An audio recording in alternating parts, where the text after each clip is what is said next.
High protein travel nutrition from the grocery store.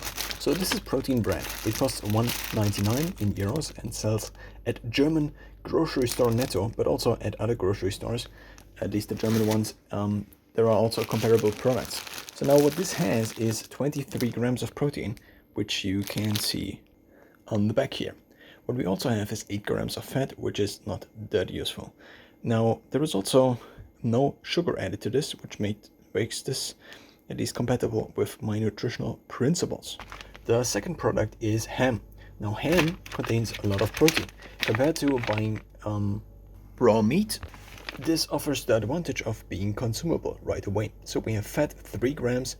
We also have dextrose added to this, which is not very nice. So this is also the reason I avoided these products for years. And so in terms of the protein though, we have 19.5 grams of protein, which is fairly high. Now, if you combine those two products, then we have a very protein-rich kind of sandwich. Now, what I also got is normal sandwich, and there are two different sizes. The first one is the smaller one, and the second one is the bigger one that comes for the sandwiches. Now, in terms of the macronutrients, there is also sugar added to it, which is not necessarily a macronutrient, but let's find this.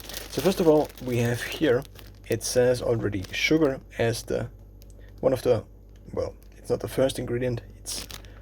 So we have this, it's the fifth ingredient. And then in terms of the macronutrients, we have 8.5 grams of protein per 100 grams, but we have 42 grams of carbs, which, well, is then not necessarily a protein bread, but it is the cheapest bread that sells for like sandwiches.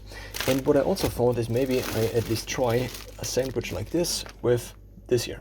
So basically the sizes kind of match, that's the idea. Now I have been thinking about how to combine carbs and protein. It seems to be the case that if I have just higher protein in my diet, that, well, I seem to kind of do better, but I also seem to be fatigued somewhat easier. And also the cardio sessions seem to go not that easily. Now, for this reason, it might make sense to introduce maybe a little bit higher carbs, but then, of course, I need to also burn them off. Now, this is a little bit too big, but it also would kind of barely work if you have it like this. And then we have already a sandwich. You could also now have two. Now, in terms of the price, this per 1 kilogram costs 10 euros.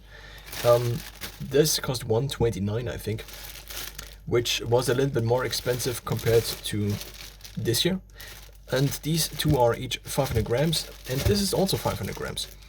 So basically it's the same weight at least, and we have also a lot of protein in here. So we do have 24 grams of protein in here.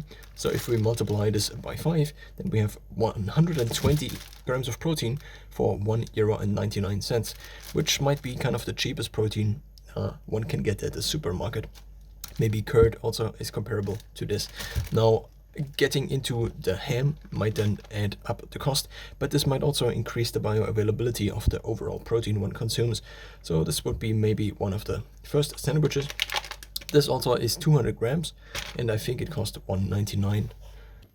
So the 500 grams of toast were 0.99, so €1. Then this, but it's 500 grams. This is 750, and it was €1.29, but still the kilogram price was a little bit more expensive, I think. Now, this was, let's take a look, 1.19 per 200 grams, if I'm correct. No, I'm not correct. I got something else. This was 1.19. That's chicken in a box, in a can, basically, but it also has a quite high fat amount with 8.0 grams. The ham was 1.59 for 200 grams.